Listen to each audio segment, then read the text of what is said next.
Hey, what's going on, guys? Welcome back to the channel. Today, very special episode as we are looking at yet a new figure added to the roster from XOX Customs by Random Treasures. And guys, this is a character I have been coveting for a very long time. Now, this isn't someone that I normally bring up whenever I talk about my most coveted characters or my most coveted action figures. But here's the thing. You guys all know I grew up in the era of Hasbro. So when I look at the 1990s Hasbro figures, the single greatest toy line ever made, I look at the characters that I grew up watching in the early to mid 90s. I look at their action figures and I look at them, I think, wouldn't these characters be amazing figures to be blown up into rubber LJN form? Well, Random Treasures and Print Fury got together and they came up with an absolutely amazing addition to the new line, to the collection. And I think I brought it up in one of my previous tournament videos. This is a figure that is going to be part of my favorite LJN tournament, and this is a figure that I think could potentially be near the top and has potential to actually win said tournament. I was actually concerned because I actually seen this figure before, and when you look at very famous popular customizers, guys like Zashman, for example, or heads by like Tom Vega, etc. Right? These figures they exist. You always see them in resin form. So it's like, man, are we ever going to see Ram Treasures come out with these particular type of figures? Are we going to see them in rubber form at some point? And I was crazy excited, man. I was wanted to get this character for so long. And one of the things I was concerned about was pose. Pose first, man. Now, obviously, seeing pictures, I was kind of thinking that this was going to be too warlord like. Getting it in hand, I think the arms are stretched out a little bit further than the warlord, so that helps a lot. Well, who am I talking about? John Nord's Berserker. Yes, Berserker is finally added to the LJN collection. Now, I did decide to go with the more... I didn't go with the stock photo. Now, as you guys know, the brown robe is more popular, the most commonly used color scheme with the Berserker. And yeah, wanting to compare it to the Hasbro,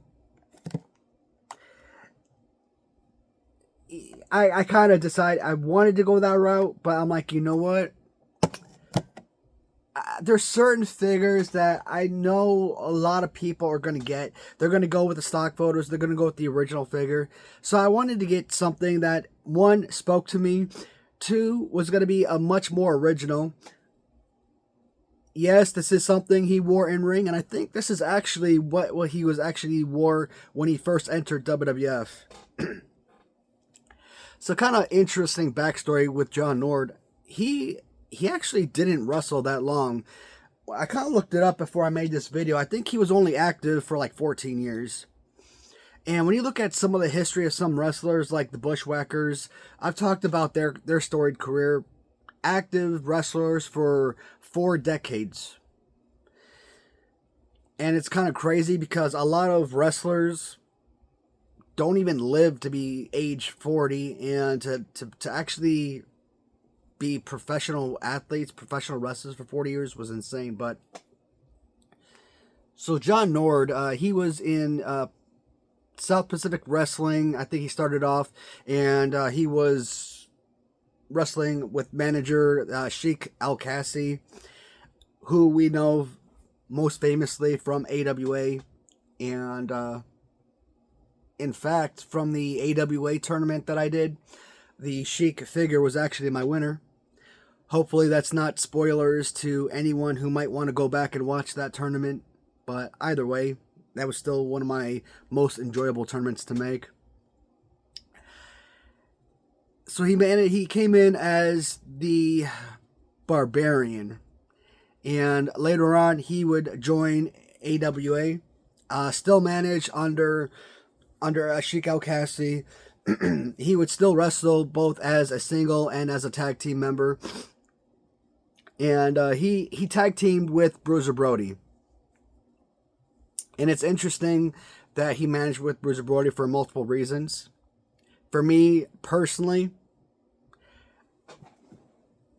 I don't know if you guys can see it, but my Bruiser Brody figure back there, when I talk about the My Favorite LGN tournament, he's already a 2-time champion in these tournaments. So me now working on year 3 of the tournament, and here I have a figure that I think could potentially challenge him. I think that's pretty freaking awesome.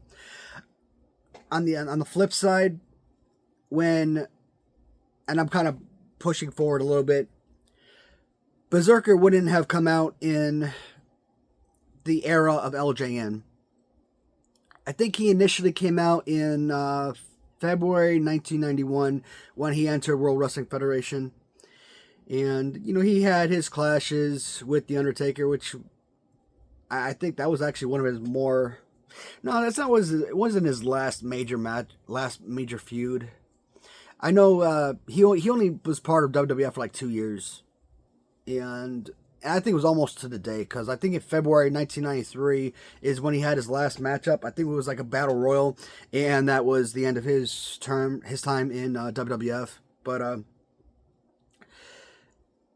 one of the more famous things that the Berserker would do when he entered WWF, obviously helmet, sword and helmet, the road, playing this Nordic Icelander character. He would roam around the ring shouting "Huss" constantly, and that would be part of his major gimmick. But that was a sort of a in memoriam type of deal in response to his friend and tag team partner Bruiser Brody, who a couple years prior had been murdered in the showers of all places after doing a match while performing in Puerto Rico. So, in a way of honoring Bruiser Brody, his actions, his behaviors, his overall gimmick, using the word "Huss" in his gimmick, was all in honor of Bruiser Brody, who is the very first, I guess you would call, iteration of the Berserker character, without actually being the Berserker, of course. But so I really respect John Nord for doing that. That was absolutely incredible. So John Nord, he actually went by his name, John Nord, or he went by Yukon John. Had a couple different tag teams in different locations. In the mid to late 80s, he would be the Barbarian or John the Barbarian. In Mid-Pacific, he would go by those names in New Japan Pro Wrestling as well as AWA, and he would go by Berserker when he entered WWF in the 90s. Still in the 90s, when he'd go back to Japan, he would still be the Berserker after his run in WWF, moving on to WCW, still portraying the Berserker. Just a fun character. I want to say it was The Undertaker that he had his feud with, and someone was nearly killed, was like nearly impaled by the sword. I'm trying to remember the match, how it went, but he had his feuds. He had his feuds, obviously. The Undertaker, I think, to me was a no-brainer. I think that was like the most realistic competition for him. Yeah, obviously feuding with like Bret Hart in order to go for the championship and what have you made a lot of sense, of course. I remember being 7 years old, 1992. My oldest brother, his girlfriend had purchased pay-per-view, So we went to her house to watch the pay-per-view event, and of course the genius forgot to bring the blank VHS tape, so we couldn't record it. As a kid watching that match, Berserker comes in. I don't know what it was about the Berserker, but like the entire time he's in that match, I'm just screaming to get the Berserker out. I don't know why I hated him so much. And I don't think it's that I hated the character. I just thought, bad guy. Major opponent to do battle with. It would be best to get rid of the major competition so you could focus on, obviously, the lesser competition. So I think that's what it all boiled down to.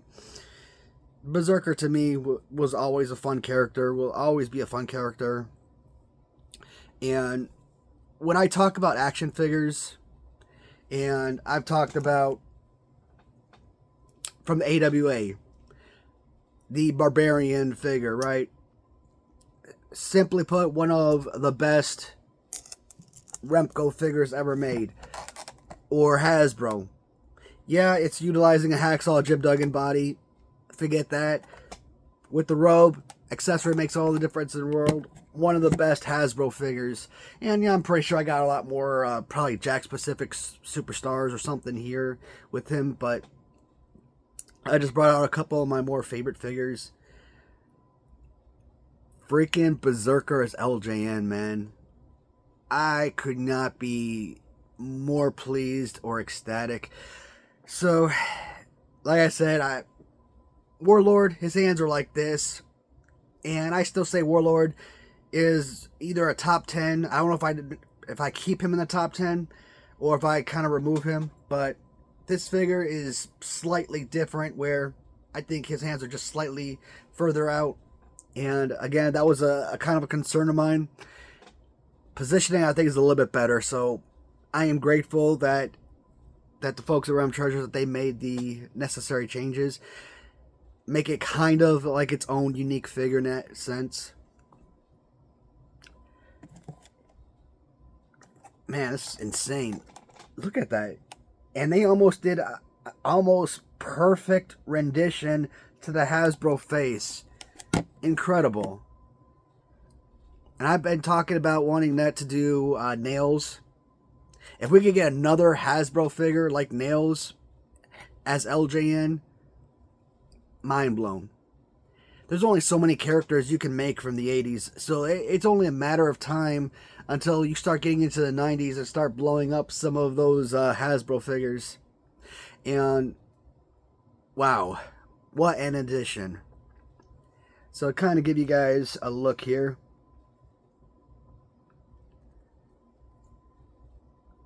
When we find the perfect figures, and this is an absolutely perfect figure.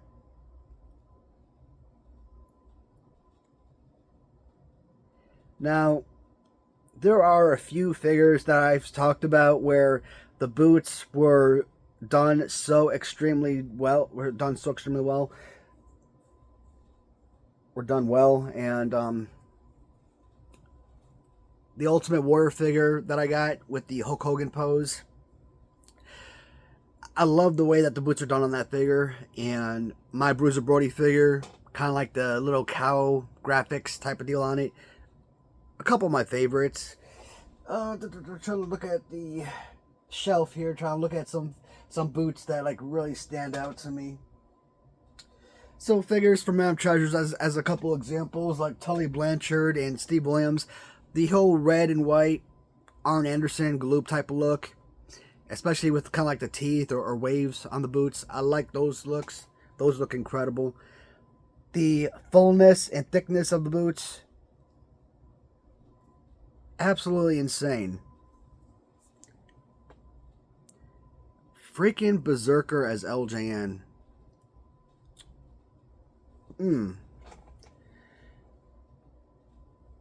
There is probably so much I want to say in this video, but I don't want this to be a 45-minute video or 30-minute video. Right now we're hovering around 15 minutes. I think for a video like this, between 15 to 20 minutes is good. It doesn't take up too much time, and it gives you guys an opportunity to check out the next figure without having to sit there and hear me yammering forever. But guys, if you do get the opportunity, this one, worth every penny. Get on Etsy, give Net your business. This one is an absolute killer. I mean, there's a million of them that she has that are absolute killers, but again, this is, one of my absolute favorites. And when I talk about absolute favorites, it's right up there with Zeus and the Dusty Rhodes, and trying to think some of my other absolute killer figures. The Mr. T figure, Barbarian. So that's gonna be it for this video, guys.